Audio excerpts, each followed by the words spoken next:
জলকে কিচেন থেকে আবার সবাইকে স্বাগত। কেমন আছো সবাই? আজকে আমি বানাবো একেবারে সাধারণ, আমাদের গ্রাম বাংলাতে এই জিনিসটা আজও বোধহয় হয়, জানো তো। এর জন্য কিচ্ছু লাগে না, শুধু তরকারি আর আতপ চাল লাগবে। এখানে তোমার গিয়ে আতপ চাল, এবং সেই চালটা যদি সুগন্ধি হয় তো কথাই নেই। সেই জন্যে মানে গোবিন্দভোগ চাল হোক বা মানে ভালো গন্ধ হবে, সেটা আমি এক বাটি চাল নিয়েছি। আমি নিয়েছি, এখানে আমাদের এখানে পাওয়া যায় তোমার, এটা হচ্ছে এটাও খুব সুন্দর গন্ধ আছে, আতপ চাল। ছোট ছোট এইগুলো দেখো, এটারও খুব ভালো, বেশ চালটা হলে পরে না ভালো হয়। আর এটা তো আতপ ফেনা ভাত, একে বলছে ফেনা ভাত, কেননা এর ফ্যান ফেলা হবে না। এই ভাতটার মধ্যে তুমি তরকারি তোমার মনোমতো যেমন ইচ্ছা সেরকম দেবে। আমি এখানে যেমন নিয়েছি, বেগুন নিয়েছি, আলু নিয়েছি, গাজর, ঝিঙে, ভেন্ডি, আর লাস্টে একটু কেননা মশলা তো কিছু নেই, নুন আর এই কাঁচা লঙ্কার গন্ধটা, আর তোমার গিয়ে মাখন বা ঘি। এই হচ্ছে এটা বানানোর, কিন্তু এটা একেবারে পুষ্টিদায়ক পেট ভরা খাবার। তো আমাদের মানে বাংলার দিকে এই জিনিসটা তোমার সকালে মানে বানিয়ে ব্রেকফাস্টও খেত পেট ভরা একেবারে, বা আমরা ধরো এটা বানালাম, বানিয়ে আমরা লাঞ্চেও কিন্তু খেতে পারি। একেবারে তরকারি আলাদা আলাদা রান্না না করে, তেল মশলা নেই তোমার, এটা খাওয়া খুবই ভালো। তো সেই জন্য দেখো আমি এই যে তরকারিগুলো নিয়েছি আর চালটা নিয়েছি। তো চালটা আমি ভালো করে ধুয়ে নিই, আর তরকারিগুলো আমি একটু মাপ মতন কেটে নিই, তারপরে বসাবো। আমি সমস্ত তরকারিগুলো কেটে আমি এই তরকারি দিয়েছি। তরকারি আরও যে কোনো খুশি দেওয়া যায়, পটল দেওয়া যায়, যদি কাঁচা পেঁপে পাওয়া যায় পেঁপে দেওয়া যায়, বিনস। তো তরকারি হচ্ছে যেমন যেমন থাকবে সেরকম আর কি দেওয়া। তো আমি তরকারিগুলো কেটে ধুয়ে নিয়েছি, চালটাও ধুয়ে আমি গুছিয়ে রেখেছি। তো এবার শুরু করি আমি। আর এটা রান্নার জন্য একটা বড় এরকম মুখওয়ালা হয়, বড় পাতিলা মানে সসপ্যান নয়, এরকম কড়াই নিতে হবে। তো এর মধ্যে আমি জল দিয়ে দিলাম। আর এটা তো ফ্যান ছড়ানো হবে না, ফ্যান থাকবে, সেজন্য এখানে একটু বেশি করে জল দিতে হবে। জলটা ফুটলে পরে তার মধ্যে আমি গাজর আর এই আলুটা একটু সেদ্ধ করে নেব, কেননা ঝিঙে, বেগুন, ভেন্ডি এগুলো তো তোমার গিয়ে বেশি সেদ্ধ হতে সময় লাগে না। আলু আর গাজরটা কিছুটা সময় ফুটিয়ে নিয়ে তারপরে চাল দেব, তরকারি দেবো। তা জলটা একটু তোমার গিয়ে গরম হোক, ফুটে উঠুক জলটা। এখন ফুটতে শুরু করেছে।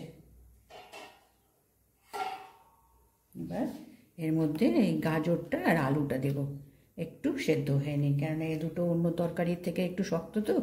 আর চালটা হচ্ছে আতপ চাল, সেটাও তাড়াতাড়ি হয়ে যায়। আর এই ফেনা ভাতটা হচ্ছে তোমার গিয়ে আতপ চাল দিয়ে হবে, সেদ্ধ চাল বা তোমার গিয়ে ইয়েতে ভালো হবে না। আতপ চাল যেহেতু এখানে ফ্যান ফেলা হবে না, না একটু বেশ গায়ে মাখা।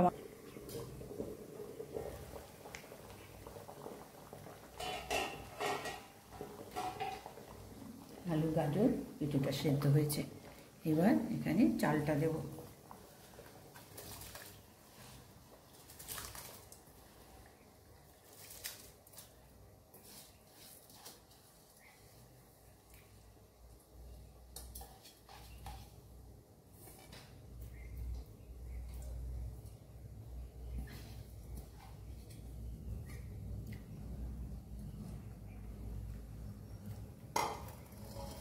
এখানে কিন্তু মশলা কিচ্ছু পড়ে না, শুদ্ধ নুন আর কাঁচা লঙ্কা, কাঁচা লঙ্কার হালকা ঝাল আর একটু গন্ধ। তো এই ভাতটাও অর্ধেক ফুটে যাক, তারপরে বেগুন, ঝিঙে দেবো, কেন ওটাও তোমার গিয়ে বেশি ফুটতে লাগবে না। এবার এখানে একটু নুন দেব।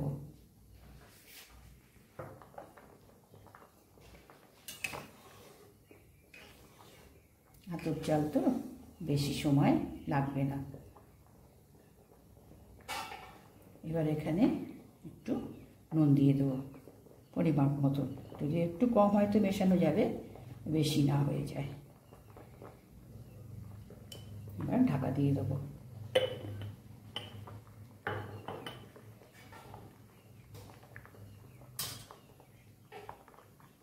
ঢাকা দিয়ে এটা একটু ফুটে যাক।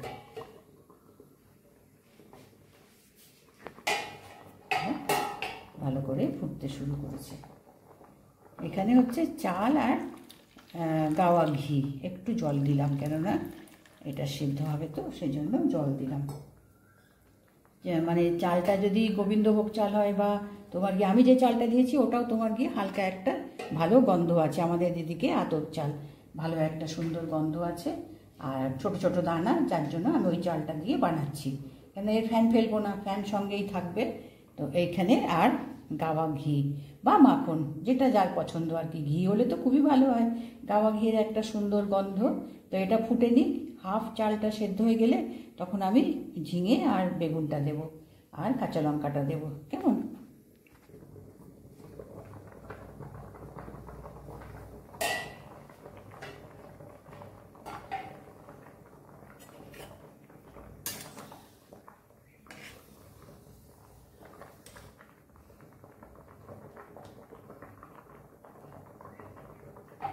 চালটা হাফ সেদ্ধ হয়েছে, এবার এখানে এই ঝিঙেটা দেব, এই বেগুন দুটো দেব।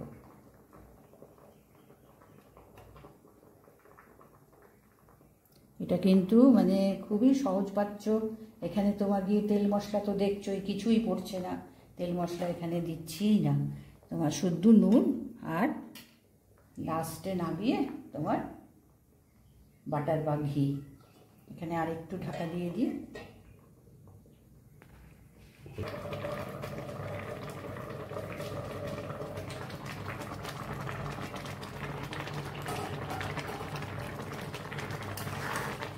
এই ফেনা ভাতে কিন্তু চালটা খুব ভালো সেদ্ধ হতে হবে,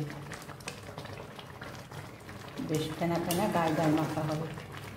এবার এই ভেন্ডি কটা দেবো,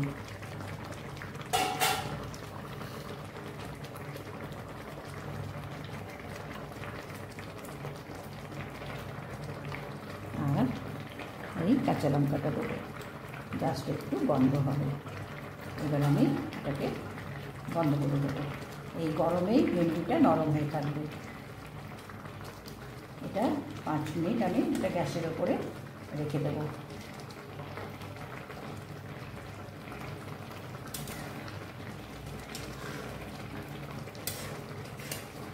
দেখো কত তাড়াতাড়ি, খুব সহজে, আর এইগুলো খাওয়া কিন্তু খুবই, গ্যাস বন্ধ করে দিলাম, এইগুলো কিন্তু তেল মশলা কিচ্ছু নেই, তরকারি দিয়ে ভাত, এটা তোমার গিয়ে সকালে, যার জন্য এখনও গ্রাম বাংলার দিকে তোমার এই সকালে জলখাবার অন্য কিছু না করে এই তোমার ফেনা ভাত বানিয়ে সবাই খেয়ে যায়, পেটটা ভরাও থাকে, তরি তরকারি থাকে। তো এখন আমি বন্ধ করে দিলাম, ঠান্ডা হোক একটু, তারপরে থালায় তুলে আমি আবার দেখাচ্ছি। এবার 5 মিনিট আমি গ্যাসের ওপরে রেখেছিলাম।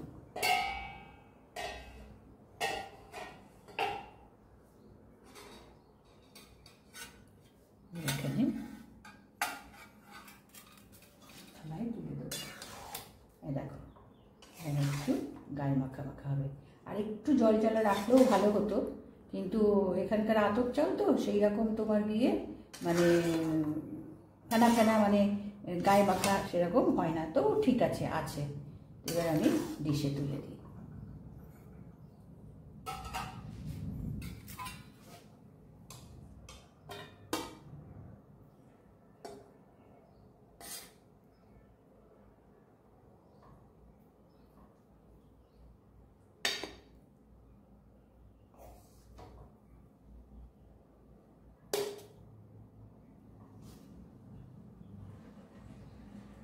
কোনো তেল মশলা নেই, কোনো তোমার গিয়ে মানে বেশি কি বলবো, যদি ইচ্ছা করে যে এক খেয়ে খেতে খেতে আর ভালো লাগছে না, তাহলে এরকম একটু ফেনা ভাত বানিয়ে খেয়ে নিলে খুব ভালো খেতে লাগে। আচ্ছা, একটা কাঁচা লঙ্কা, এটা হচ্ছে লঙ্কার টেস্টটা।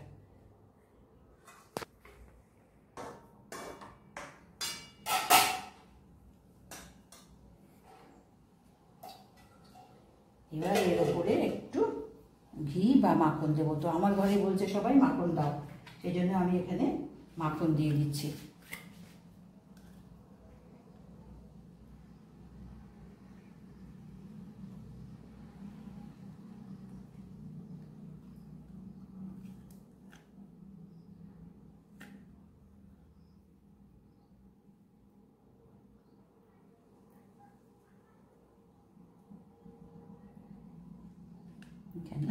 মাখন দিয়ে দিলাম।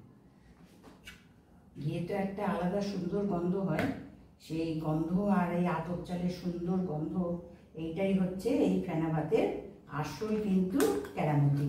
যে মানে গোবিন্দভোগ হলে তো খুবই ভালো গন্ধ ছাড়ে আমরা জানি, কিন্তু আমরা এদিকে তো গোবিন্দভোগটা সবসময় পাই না। তো আমি এটা নিয়ে এসে করেছি, দেখো একদম সাধারণ সিম্পলভাবে করে দিলাম। কেমন ভালো লাগলে নিশ্চয়ই একটা লাইক করে দিও, সাবস্ক্রাইব করে দিও।